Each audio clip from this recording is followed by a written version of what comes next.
Ассаламу алейкум қыздар. Бүгін мен сіздерге осындай оюлы құрақ көрпешенің бір-біріне қалай біріктірілетінін көрсетемін. Ол үшін біздің құрақтарымыздың оюларымыздың размері 20-20. Мен көрпешеге басқа жиек қоймайым. Осы үшбұрышты жиекпен қалады. Сондықтан бұрыштарындағы шаршылардың үшбұрыштардың жиектердің размері 26-26 қылып аламын да, төртбұрышты ортасынан бөлем. Үшбұрыш шығады. 26-26 төртбұрыш алып, соның ортасынан бөліп үшбұрыш шығарамын. Сонда бәрін бірге жалғағанда, құрағанымызда көрпешеміздің ені 86 сантиметр шығады. Ал егер бұндай құрақ қоймай, тек екі қатар қылып тігетін болсаңыз, онда осылай құрайтын болсаңыз, бұл жерге тағы бір қатар жиек қою керек болады. Тағы бір қатар жиек қою үшін мына шетіне, екі шетіне ұзын жиек қою үшін мына бұрыштарымызды онда кішірейтеміз. Манағы 26-26 қылып алған шаршымызды 22-22 қылып аламыз. Не себепті 22-22 қылып аламыз? Мынаумен бірдей шаршының ені 20-20, онымен бірдей қылып алуға болмайды. Тігіске кетіп қалмас үшін 22-22 қылып артық қылып алсаңыз, ұзын жиегіңізді жалғағанда мына құрағыңыздың бұрышын жеп қоймайды. Егер мына төртбұрыш шаршы қылып дайындап алып, ортасынан бөліп, бұны 20-20 қылып алатын болсаңыз, бұл мына құрақпен тігілгенде құрақпен бірге бірдей болып қалатын болса, ұзын жиек жалғаған уақытта құрағыңыздың бұрышын жеп қояды. Сол себепті 22-22 қылып аламыз. Енді бұл құрақта техникасы басқаша. Қиғашынан құраймыз. Ең алдымен бір бұрышынан бастап құраймыз. Бірінші мына қатарды құрап аламыз, бір-біріне жалғап. Сосын екінші ұзыннан былай қатар құраймыз. Үшінші солай кезегімен кетеміз. Сосын бәрін құрап алғаннан кейін бір-біріне біріктіреміз. Мінекей мынау бір бұрышы. Қазір осыны үшеуін біріктіреміз. Алдымен бір жағын біріктіріп аламыз.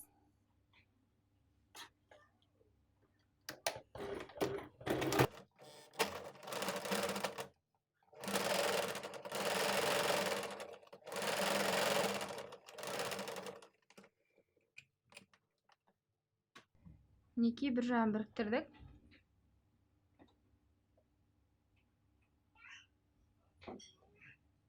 Бір жағын біріктіріп алдық. Енді осыны мына артық қалған жерін қайырып, мына жермен бірдей жатқызып, мына шетімен бірдей жатқызып, қиып аламыз.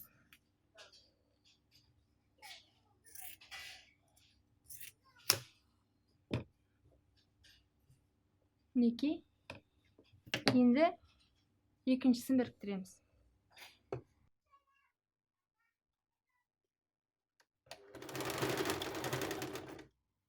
Ешқандай тартпаймыз.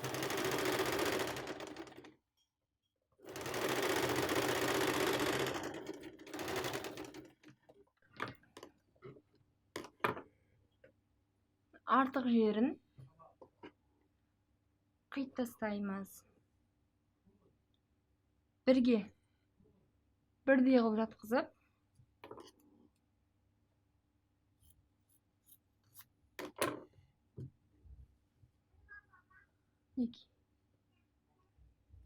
мінекей бір жағын біріктіріп алдық. Енді екінші қатарын тігеміз. Мінекей енді екінші қатарды тігеміз.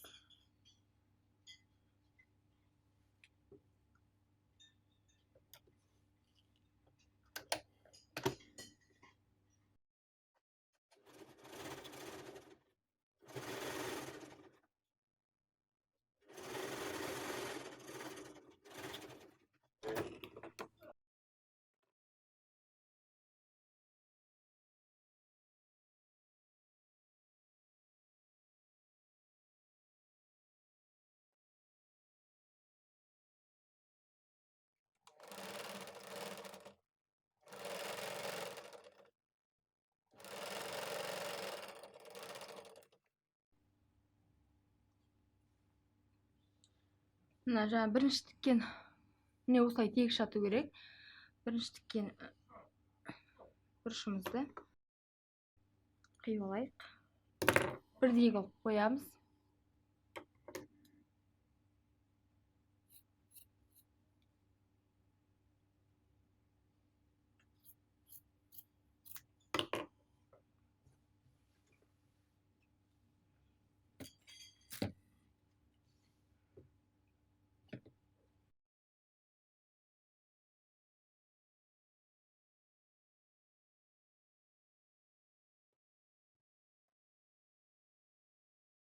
Шетімен бірдей қылып қоямыз.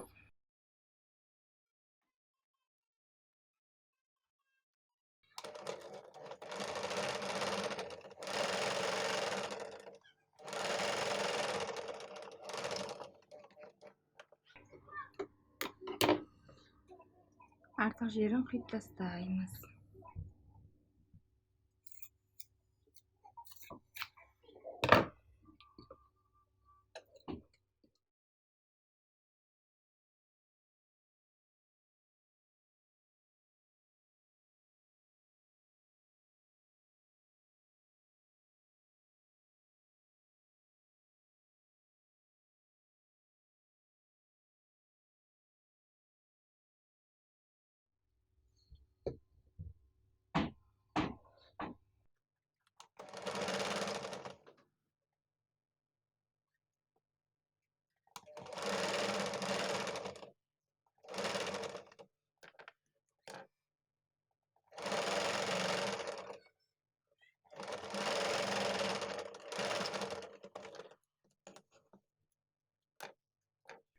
Мінекей.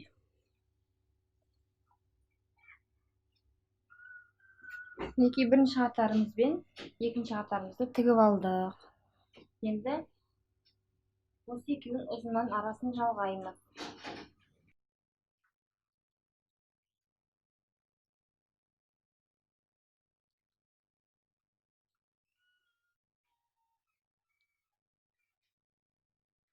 Мына астыңғы блоктың біріккен жері мен үстіңгі блоктың біріккен жерлері тігістер бір-біріне сай келу керек.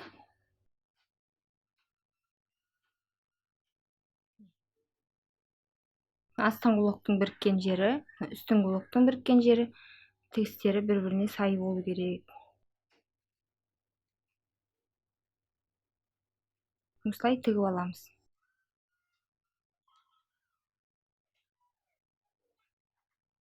Мінекей, бірінші қатар мен екінші қатарды арасын жалғадық. Осылай барлығын біріктіріп кетеміз.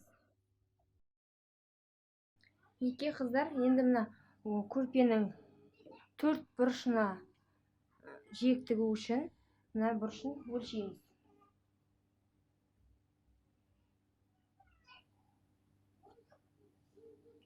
32 сантиметр болып тұр.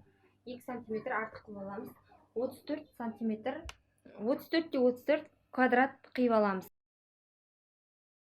Мінекей құрақ көрпешеміздің төрт бұрышына осылай жиек тігу үшін өлшеп алып, төртке бөліп, осыны төртке бөлеміз да төрт бұрышына қойып шығамыз. Төрт бұрышына тігеміз.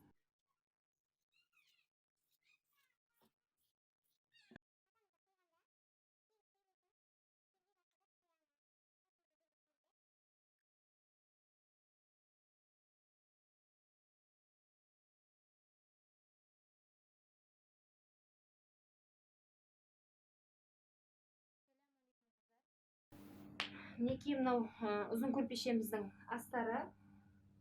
Сізге осыған жасырын замок тігуді көрсетемін. Ол үшін 20 сантиметр өлшеп қиып аламыз.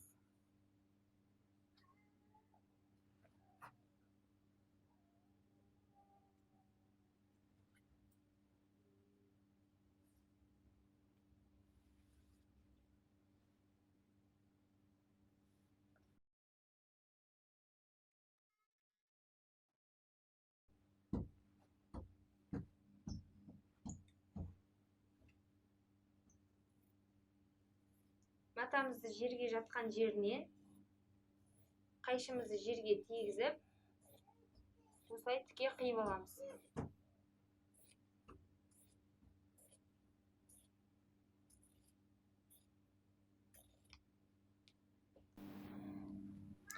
Мінекей қыздар, мынау жаңағы ұзын көрпешеміздің астары. Енді осыған жасырын замок тігу үшін осылай қиып аламыз. 20 сантиметр бөлек қиып аламыз.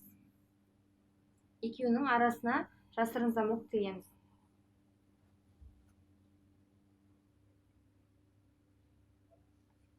Мінекей жасырын замок тигеніміз осы замок. Осыны ашамыз. Және оны осындай лапкамен тиеміз.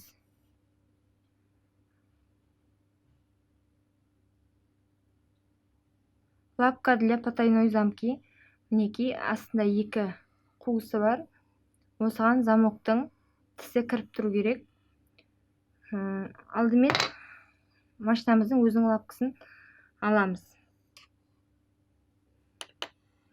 Астында көтеретіні бар. Соны көтеріп, лапкамызды алып, мына жасырын замокқа арналған лапкамызды орнатамыз. Мінекей осылай орнатамыз. Матамыздың түсі қандай болса, жібіміздің де түсі сондай болу керек. Енді замогымыздың бірінші жағын тігу үшін астарымызды мана қиып алдық қой, 20 сантиметр. 20 сантиметр қиып алған жеріміз бөлек қоя тұрамыз. Мына ұзын жағын алып, замоктың бірінші тісін тігеміз. Оны былай теріс қаратамыз. Теріс қаратып, матамыздың бетіне қоямыз. Қойып,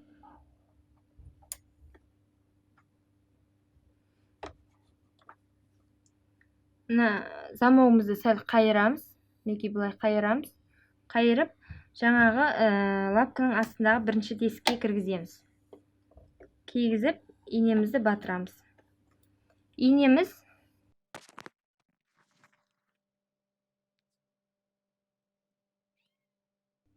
мінекей мына бірінші қуысқа осы замоктың тісі кигізіліп тұру керек.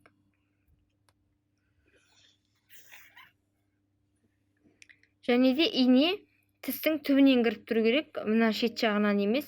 Замогымыз потайной болғандықтан, жасырын болғандықтан, көрінбей тұру үшін инеміз мына тістің түбінен тігілу керек. Тісімізді осылай қайырып тұрып, мына тесікке, лапкаға орнатып аламыз.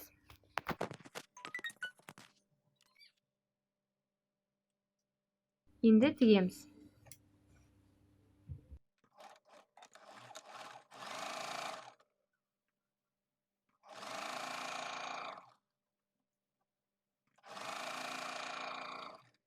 Қатты ештеңені тартпаймыз. Матамызбен бірдей қылып ұстап, түбіне дейін тігеміз. Сосын артқа қарай бір жүріп бекітіп, жіберіп, қайтадан алға қарай жүреміз. Тігісіміз мықты болу үшін. Енді замокты жапқанда жіпке оратылып қалмау үшін жібімізді кесіп тастаймыз.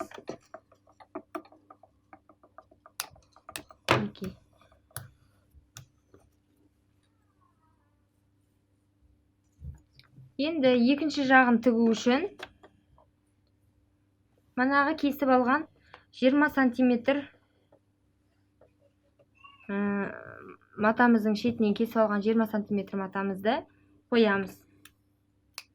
Екеуін бірдей қылып қойып, замогымыздың екінші жағын былайынан теріс қаратамыз. Осылай теріс қаратып қойып, екі матамызды бірдей қылып қоямыз да, замогымызды да бірдей қылып қоямыз. Бірдей қылып қойып, қозғалып кетпеу керек. Жаймен екінші тіске кіргіземіз енді. Екінші мана астындағы, лаптың астындағы тесікке тісімізді кіргіземіз. Осылай.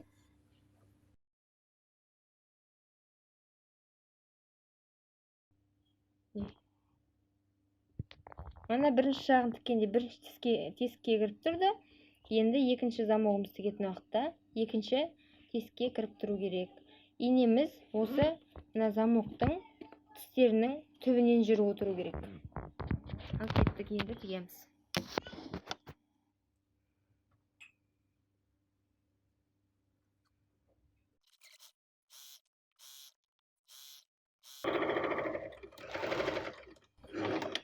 Артқаны жүріп бекітіп алыңыз.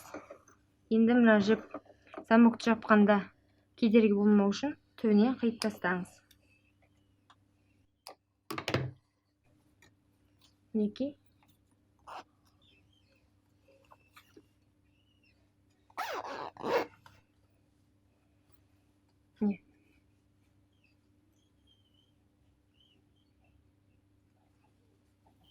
Осылай болу керек.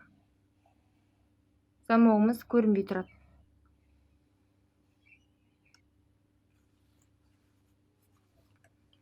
Мінекей, енді мына замогымыз қысқа болғандықтан жетпей қалды ғой екі жағына. Мына басына жетпей қалды, сосын мына жағына да жетпей қалды, замок. Сол жерін кәдімгі лапкамен тігіп шығамыз. Ол үшін қайтадан лапкамызды, өзінің лапкасын ауыстырамыз.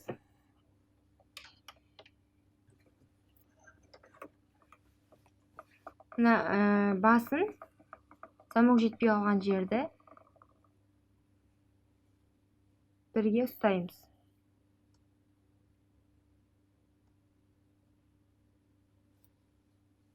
Осылай ұстап тігеміз.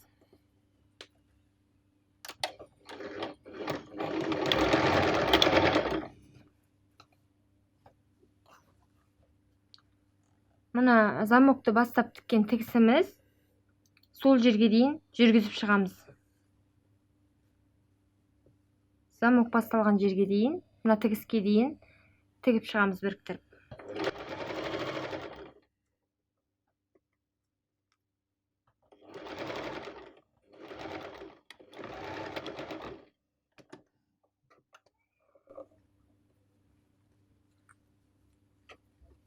Мінекей.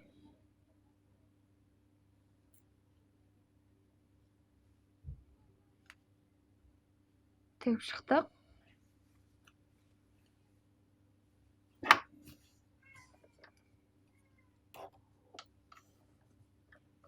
Осылай болу керек. Енді мына екінші жағында солай тігіп шығамыз. Мына замок тіккенде неше сантиметр қалдырсаңыз,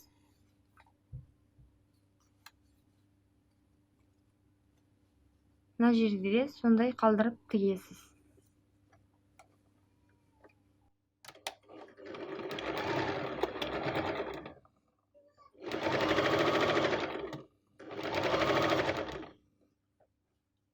Замоктың басталып тігілген жеріне дейін тігіп шығасыз қосып бірге.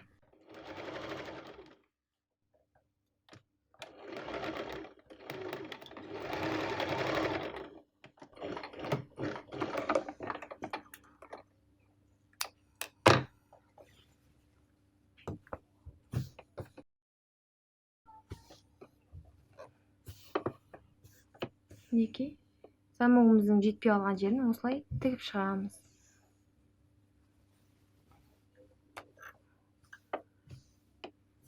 жасырын замогымыз.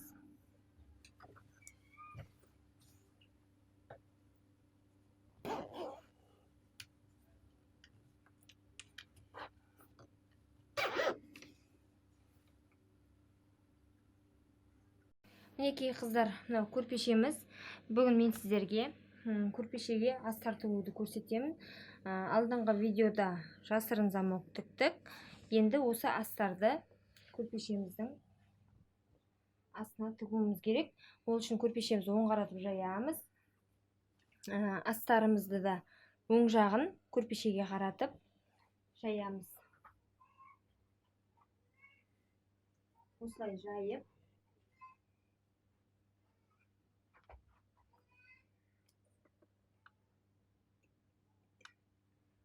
бірдей қылып қойып аламыз.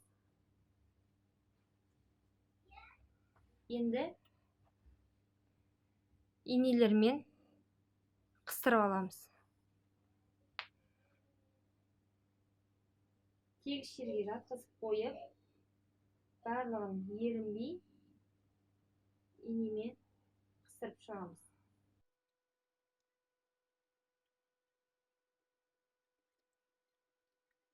Осылай тегіс жатқызып,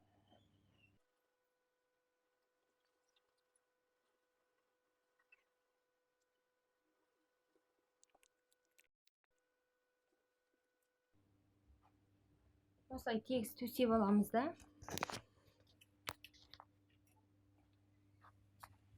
Мінекей инемен осылай қыстырып шығамыз.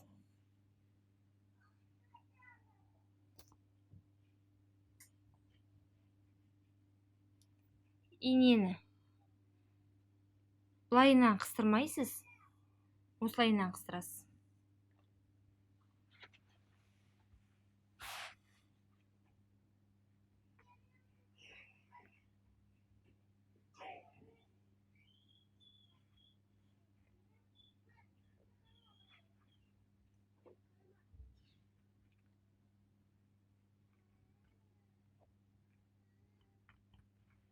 Мінекей осылайынан қыстырасыз. Осылай ұзынның бір жағын қыстырып аламыз.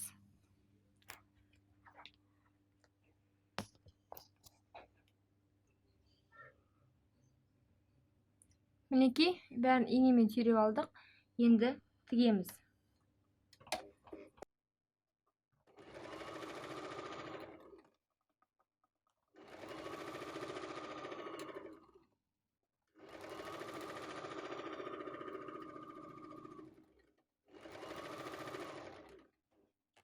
Ең соңына келгенде бекітеміз.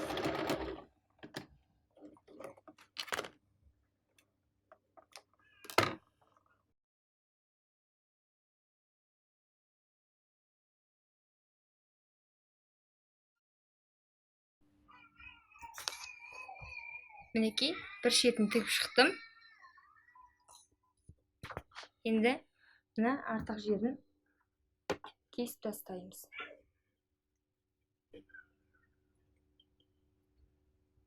Артық жерін кесу үшін осылай тегіс бетпе-беттестіріп жатқызамыз. Тегіс жатқызып, астыңға матамызбен бірдей қылып жатқызып,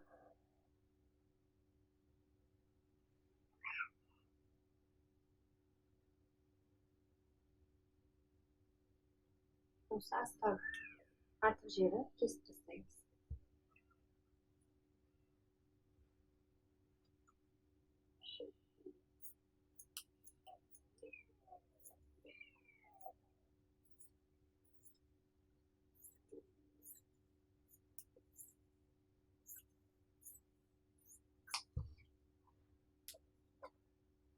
Астарымыздың ені кішкентай, беті үлкен. Себебі мына екі жағын тіккен уақытта үстіңгі матамыз астарға қарай жаймен қайырылып тұру үшін, астарымыз көрпеміздің шетінен көрініп тұрмау үшін, екі жағы қайырылып тұру үшін астарды кішкентай қылып аламыз.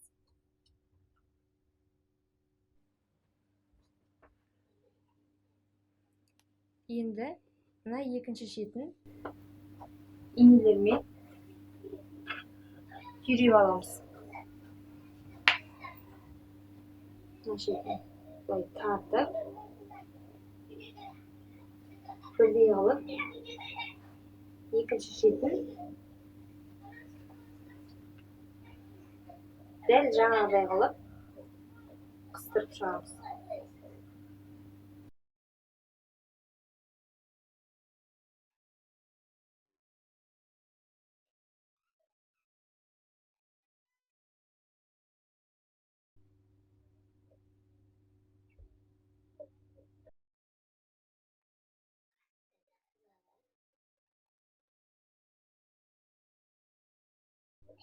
Тартпаймыз, созбаймыз.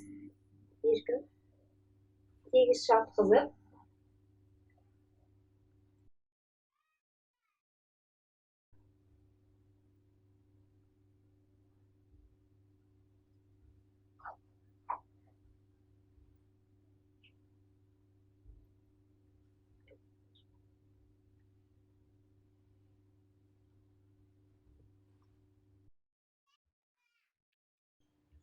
мінекей жаңа бірінші жағын тіктік қой, сосын бері қарай тартып мына жағына жеткізіп екінші жағында осылай түйреп шығамыз.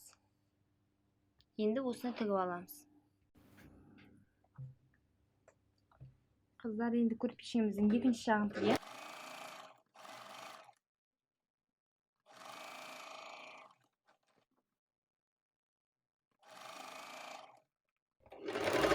Асықпай жаймен ұстап отырып тігеміз.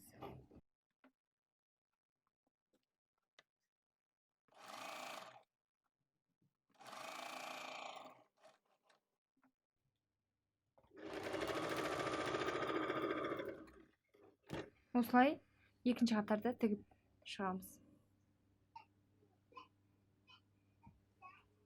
Мінекей астарымыз сонда ортасында тұрады.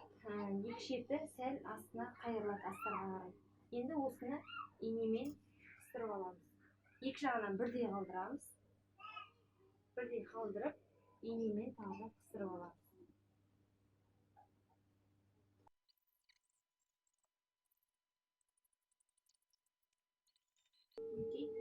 Осылай тегіс қыстырып алып, міне екі шеті осылай астына қайырылып тұру керек.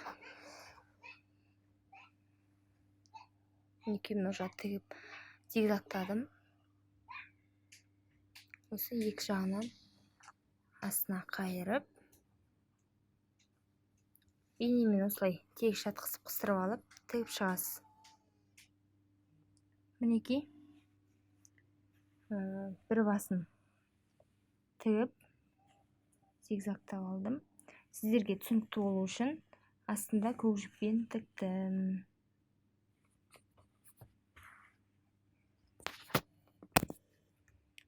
Енді мына екінші басында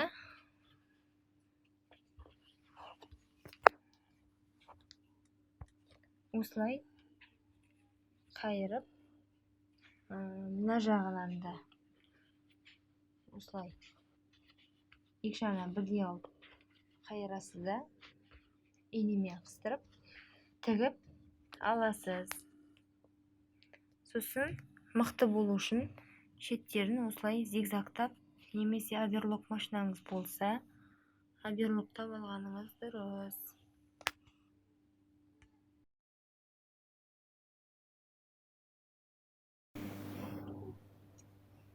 Мінекей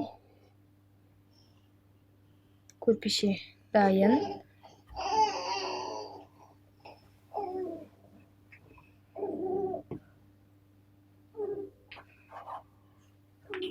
Астары дайын.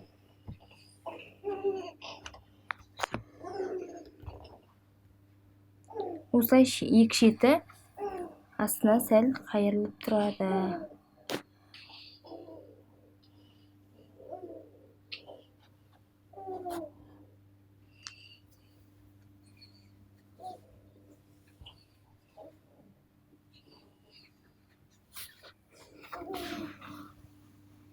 Мінекей осылай қайырылып тұрады. сонда бүйтіп жайғанда астары қапталынан шығып көрініп тұрмайды.